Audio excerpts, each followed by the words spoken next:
नमस्कार, अमन study point पर आप लोगों का हार्दिक स्वागत है।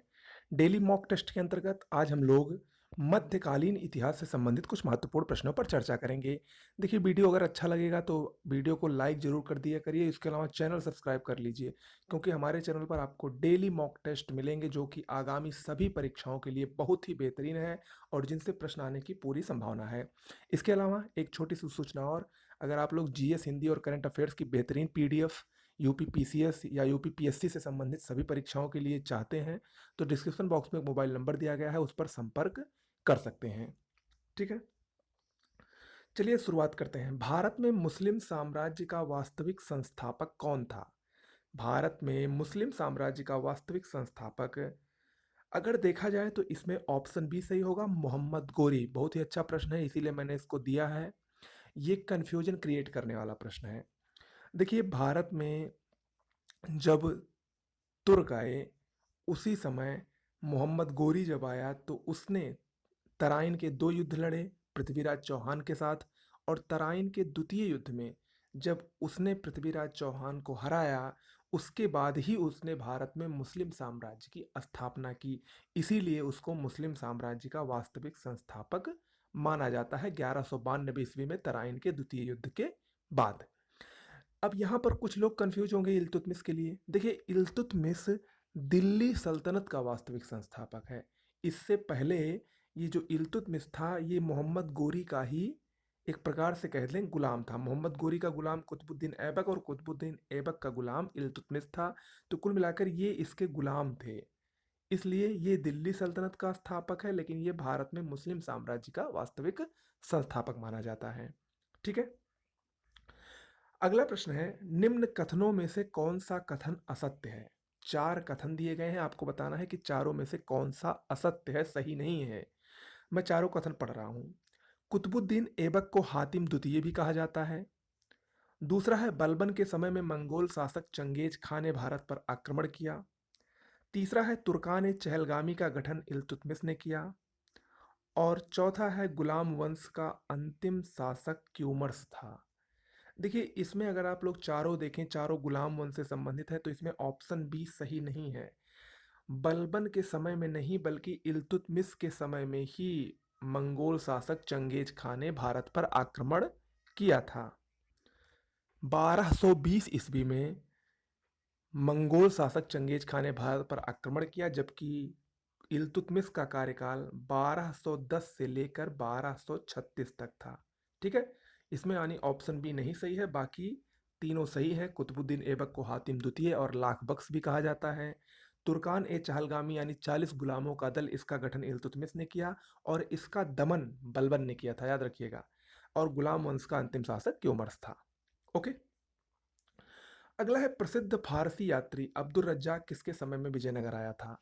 देखिए, विजयनगर साम्राज्य बहुत ही फेमस साम्राज्य था। इसकी स्थापना मोहम्मद बिन तुगलक के काल में ही विजयनगर साम्राज्य की स्थापना की थी। और इसमें एक फारसी यात्री अब्दुल रज्जाक आया था। वो विजयनगर साम्राज्य के संगम वंश के शासक देवराय द्वितीय के काल में आया था। इंपॉर्टेंट है, देवराय द्वितीय जो कि संगम वंश का सबसे शक्तिशाली और सबसे प्रसिद्ध शासक था, उसी के काल में अब्दुल रज्जाक नामक एक फारसी यात्री विजयनगर साम्राज्य में भ्रमण करने के लिए आया था। अगला है, निम्न में से किस शासक ने सोनधर नामक कृषि कर, या इसको कृषि ऋण भी कहा जाता है, इसने प्रारंभ किया था? सोनधर नामक कृषि ऋण प्रारंभ करने वाला शासक कौन था? कई बार ये परीक्षाओं में आ चुका है। देखिए, इसका जो सही जवाब होगा वो होगा ऑप्शन सी, मोहम्मद बिन तुगलक ने सोनधर नामक कृषि ऋण प्रारंभ किया था। ओके, अगला प्रश्न है, निम्न में से सही सुमेलित नहीं है। एक तरफ कुछ प्रमुख दिल्ली सल्तनत के स्थापत्य का नाम दिया गया है और दूसरी तरफ उसको किसने स्थापित किया या किसने बनवाया था वो दिया गया है। आपको बताना है कि कौन सा सही सुमेलित नहीं है। देखिए, अगर हम नीचे से बात करें तो सुल्तानगढ़ी का मकबरा यह भारत में बनने वाला पहला मकबरा था, इल्तुतमिश ने बनवाया था, बिल्कुल सही है। मोठ की मस्जिद सिकंदर लोदी ने बनवाई थी, बिल्कुल सही है। कुव्वत उल इस्लाम मस्जिद भारत में इस्लामिक शैली पर आधारित पहली मस्जिद थी।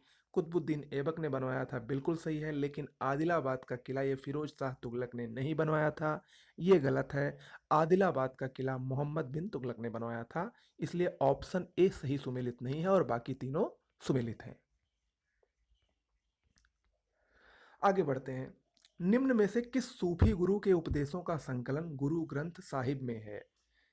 इनमें से किस सूफी गुरु के उपदेशों का संकलन गुरु ग्रंथ साहिब, जो कि सिखों का एक बहुत ही पवित्र ग्रंथ माना जाता है, उसमें दिया गया है? सोच के बताइए, काफी अच्छा प्रश्न है। देखिए, इसमें सही होगा ऑप्शन बी, बाबा फरीद, जिनको फरीदुद्दीन गज ए शंकर, जिनका पूरा नाम है बाबा फरीद, उनके उपदेशों का संकलन गुरु ग्रंथ साहिब में दिया गया है। और ये जो बाबा फरीद थे, ये ख्वाजा बख्तियार काकी, ख्वाजा कुतुबुद्दीन बख्तियार काकी, जिसके नाम पर कुतुब मीनार का नाम पड़ा है, उनके ये शिष्य थे बाबा फरीद। ठीक है। अगला है, दिल्ली का वह शिक्षा केंद्र जो मदरसा ए बेगम कहलाता था, किसके द्वारा स्थापित किया गया था? मदरसा ए बेगम उस समय दिल्ली सल्तनत में दिल्ली के शिक्षा का सर्वप्रथम और सर्वाधिक प्रसिद्ध केंद्र था। इसका इसका निर्माण माहम अनगा ने करवाया था। अकबर के समय में जो अकबर की धाय माँ थी माहम अनगा, उसने ही मदरसा ए बेगम का निर्माण करवाया था। जबकि गुलबदन बेगम बहुत ही फेमस है, किस लिए? हुमायूं नामा की रचना के लिए। हुमायूं नामा की रचना गुलबदन बेगम ने की थी, जो कि हुमायूं की सौतेली बहन थी। अगला प्रश्न है, बहुत ही इंपॉर्टेंट है, निम्न में से सही सुमेलित नहीं है। ये देखिए, ये भी एक तरफ दर्शनों के नाम दिए गए हैं और और दूसरी तरफ उसके प्रतिपादक कौन है इसका नाम दिया गया है। आपको बताना है कि कौन सा इसमें सही सुमेलित नहीं है। देखिए, इसमें से अद्वैतवाद शंकराचार्य बिल्कुल सही है, द्वैतवाद दर्शन मध्वाचार्य, शुद्धाद्वैतवाद वल्लभाचार्य, लेकिन द्वैताद्वैतवाद ये रामानुजाचार्य ने नहीं इसका प्रतिपादन किया था। द्वैताद्वैतवाद का प्रतिपादन निम्बकाचार्य ने किया था, जबकि रामानुजाचार्य ने विशिष्टाद्वैतवाद का प्रतिपादन किया था। ओके, तो यानी ऑप्शन सी इसमें सही सुमेलित नहीं है। अगला है, निम्न चित्रकारों में से किसे जहांगीर ने नादिर उज जमा की पदवी दी थी?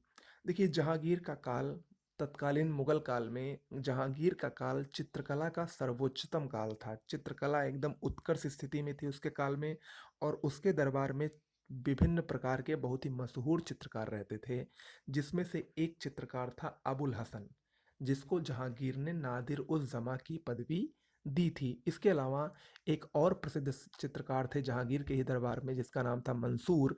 मंसूर को इसने नादिर उल अस्त्र की उपाधि दी थी। ठीक है। आज का अंतिम प्रश्न है, निम्न में से किस शासक का मकबरा भारत के बाहर स्थित है? देखिए, मुगल काल में जितने भी मकबरे हैं, जितने भी शासक हुए हैं, उनमें दो को छोड़कर सभी के मकबरे भारत में स्थित हैं, लेकिन दो के मकबरे भारत के बाहर स्थित हैं। जिनमें से पहला है जहांगीर, ऑप्शन सी सही होगा इसमें। जहांगीर का मकबरा लाहौर शाहदरा में स्थित है, जो कि वर्तमान में पाकिस्तान में है। जबकि अकबर का मकबरा आगरा के सिकंदरा में, औरंगजेब का मकबरा दौलताबाद में, शाहजहां का मकबरा ताजमहल में ही स्थित है, मुमताज महल के साथ। इसके अलावा एक और है जिनका मकबरा भारत से बाहर स्थित है, वो है बाबर। बाबर का मकबरा काबुल में स्थित है, अफगानिस्तान में। ठीक है। तो दोस्तों, आज के लिए इतना ही। कैसा लगा जरूर बताइएगा। ये सीरीज आपको रेगुलर मिलती रहेगी, इसको आप लोग नोट डाउन करते रहिए। आपका लास्ट समय पीसीएस एग्जाम आते आते, बीईओ एग्जाम आते आते एक अच्छी खासी मोटी बुक तैयार हो जाएगी, जिसको लास्ट समय आप रिवीजन करके अच्छे से अच्छा नंबर गेन कर सकते हैं। नमस्कार।